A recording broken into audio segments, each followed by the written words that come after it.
Lauren Abraham says that in Galatians 6:9, it reads, "And let us not grow weary of doing good, for in due season we will reap if we do not give up."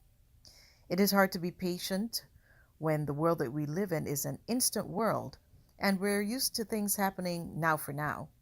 It becomes even worse if when we try, we fail. Life isn't easy, but Proverbs 24 says, "For the righteous falls 7 times and rises again, but the wicked stumble in times of calamity."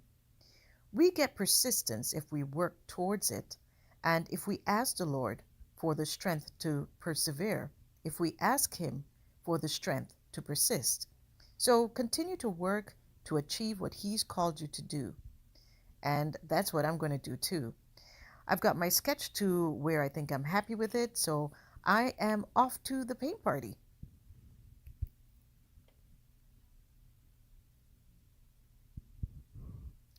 And there you go, final product. So I had so much fun painting with my friends, and these are just some wonderfully talented ladies. Thank you, ladies, for letting me be a part of the evening's activities. And I just want to encourage you as well. Um, Although I wasn't thrilled with my final product, you know what? I'm going to try it again. I'm going to persist and do it over and over again until I achieve the look that I'm hoping for. And I want to remind you that you too, whatever it is that the Lord has called you to do, persist. Ask Him for the strength to persevere. Have a wonderful time, everybody, and see you next time. Be creative for the kingdom.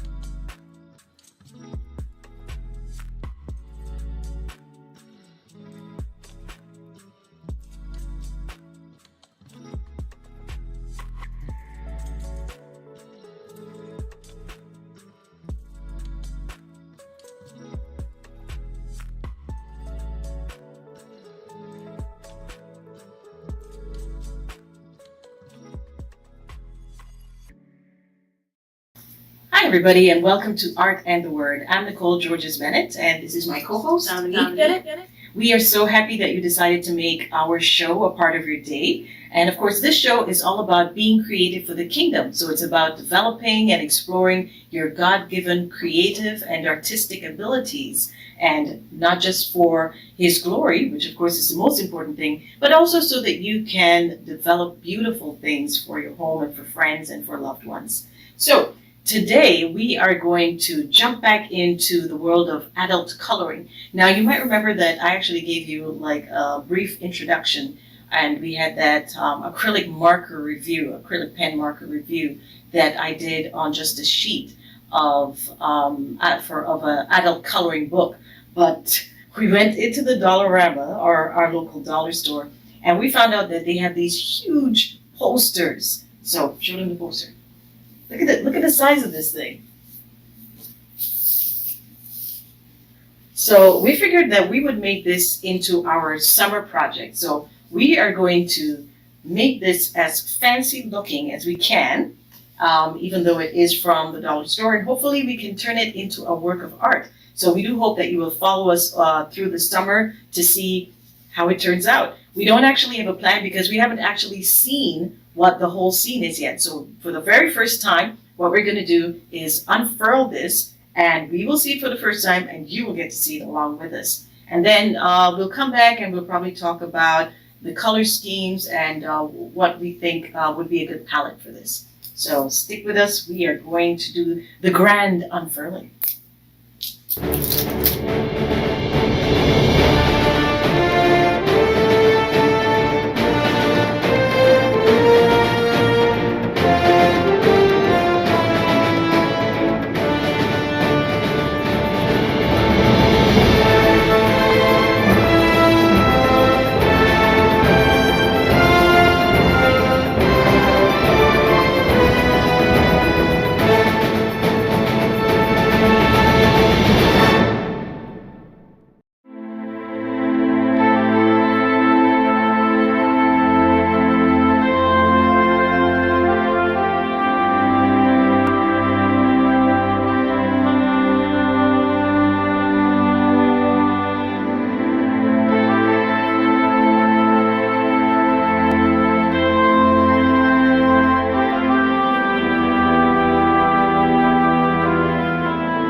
Okay, so now that we have unfurled our very large poster and we've taken a look at the different elements, Dominique and I are going to work out a color scheme. So, Dominique, what do you think is actually happening in our picture? I think it's like kind of like both the creatures are like showing their majesticness off as the unicorn kind of has its wings like out and spreading its majesty, and I think the dragon's doing the same. Like they're kind of showing each other up. So, it to me, this almost looks like this is a happy scene where the dragon is coming to visit the unicorn in its garden. And that's not going to work for me. I need drama. I need chaos. I need confusion. I need for there to be some serious, a real backstory to this. So I think that this is going to be that classic battle between good and evil. And of course, our unicorn is going to be the champion for good. And our dragon is going to be our villain.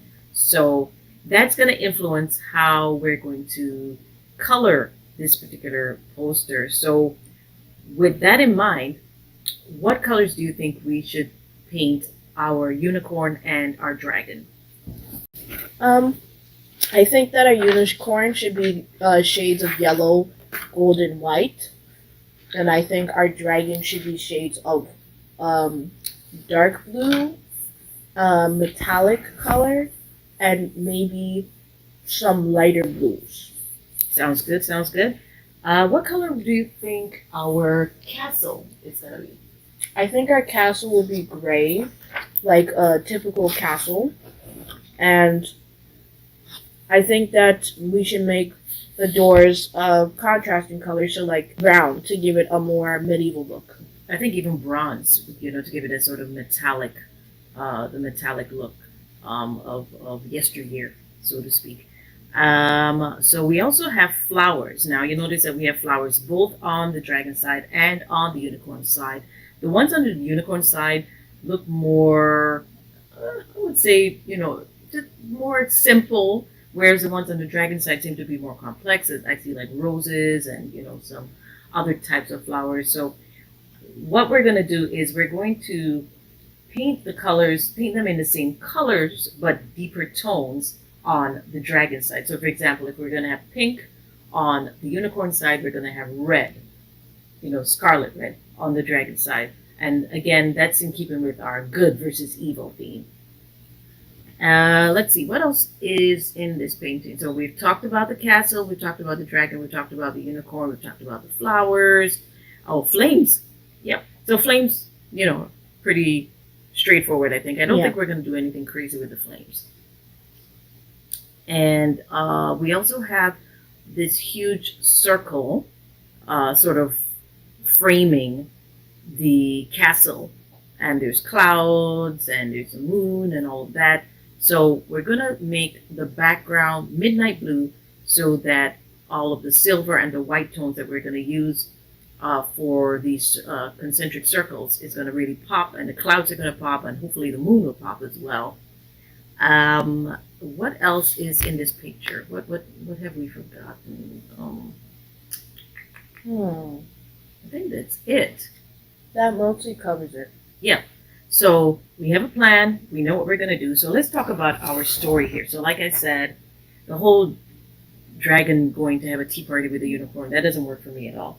Because in mythology, unicorns and dragons are actually mortal enemies.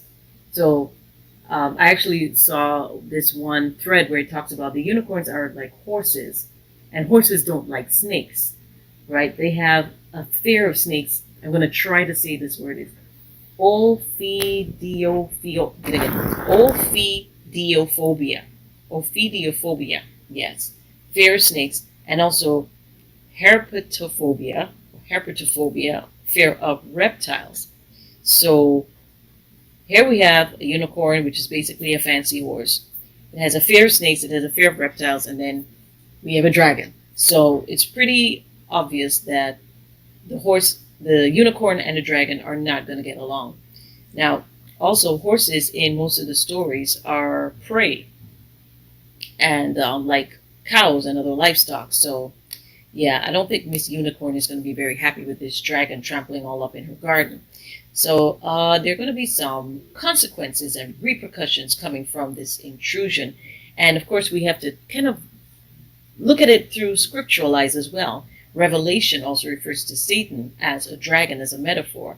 So, of course, I'm very invested in seeing this dragon or Drago get defeated. So in this pick, the unicorn is going to be our brave champion, the hero of the story, and the dragon's going to be a villain. You know, it's pretty stereotypical. Interestingly enough, in Chinese symbolism, the roles of good and evil are a bit reversed. So the dragon stands for happiness, immortality, fertility, and the unicorn, while it can represent innocence, purity, also can represent lust, ferocity, and viciousness, and its horn is a cruel weapon. So that's Chinese symbology for you there. So very interesting painting. We can't wait to get started, and we're going to dive right in. Like I said, this is probably going to take us all summer. So we're just going to show you bits and pieces as we go along, and hopefully you will enjoy seeing everything come into being.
As we begin this epic battle illustration, I just wanted to let you know that we started off by using acrylic markers, and now we will be switching to acrylic paints.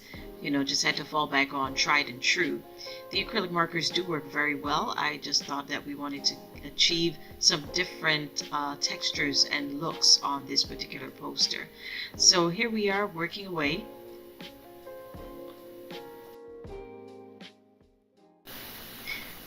And this battle between good and evil has me thinking about the grander scheme of things. I wanted to share with you part of an article by Barbara Lee Harper, and it's titled, "When It Looks Like Evil is Winning." So here we have a very simplistic representation of the battle of good and evil between our unicorn and dragon. But as we know, there are forces at work in this world. And the Bible tells us that our enemy is like a roaring lion seeking to devour us. And Barbara says, sometimes when I am dismayed over the state of the world or a personal problem, I'm tempted to think, God, why aren't you winning? You're stronger than evil. You're bigger than this problem. Why isn't all of this taken care of? It would be nothing to you to right these things. The psalmist wrestled with this question in a slightly different way. In Psalm 73, Asaph struggled with not only the presence of the wicked, but the fact that they prospered. He even came to the point of thinking that his efforts to live purely had been in vain. Job's friends asserted that God blesses the righteous and punishes the wicked, and therefore Job must have done something wrong to be experiencing so much trouble. One of Job's arguments against their theory was that the wicked often prosper in this life. And I'm sure it must seem that way to you when you look at the news and you see, the type of people who are wealthy and who seem to be prosperous, and it is at the cost of someone else's happiness or welfare. But nothing in Job's circumstances indicated that God wasn't winning, that he was absent, didn't care, or had lost control of the situation. God was with Job all along, even though Job couldn't sense his presence.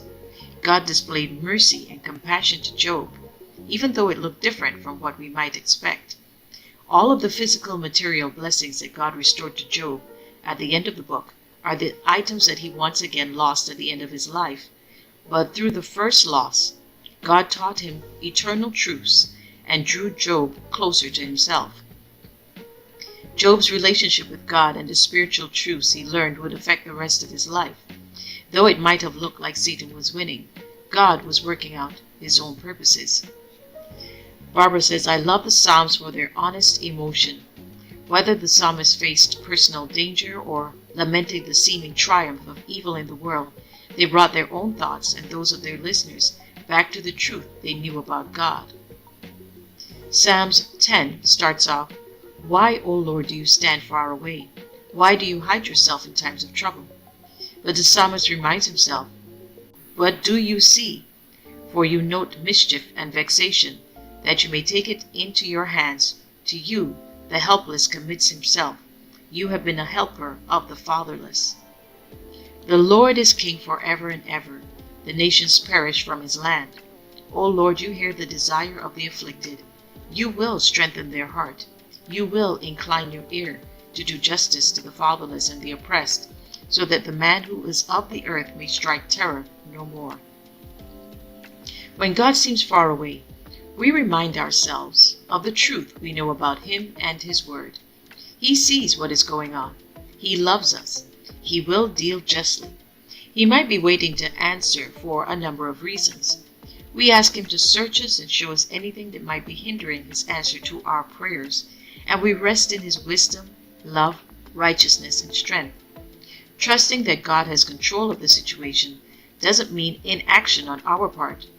Only God can take care of all the needs of the world, but he often works through people. A needy world is a call to pray and then to look for ways to help those in need. William Wilberforce and Hannah More not only prayed against the evil of slavery, but fought against it. We may not be able to solve world problems, but we can help those within our sphere of influence. The Bible tells us that the world will get worse before the end. But as for you, continue in what you have learned and have firmly believed, knowing from whom you learned it, and how from childhood you have been acquainted with the sacred writings, which are able to make you wise for salvation through faith in Christ Jesus. 2 Timothy. God not only wins in the end, he is winning now. He is working out his purposes even now. I believe that I shall look upon the goodness of the Lord in the land of the living. Wait for the Lord. Be strong, and let your heart take courage. Wait, I say, for the Lord. And that's from Psalms 27:13. So, just to remind you that came from Barbara Lee Harper. That's Barbara, LeeHarper.com. And it was titled, When It Looks Like Evil is Winning. So we are almost at the end of our segment for today. So this is just, of course, the intro. We decided to get rid of some of the background items first before we tackle the very exciting unicorn and dragon. So we just wanted to get all of the flowers done, and we're showing you a part of that. When we come back, we might work on the clouds and maybe even the flames. So things are going to shape up. It's going to be a hot summer, and we do look forward to having you join us right back here on Art and the Word. Thanks for watching, everybody, and we will see you next time. Remember to be creative for the kingdom.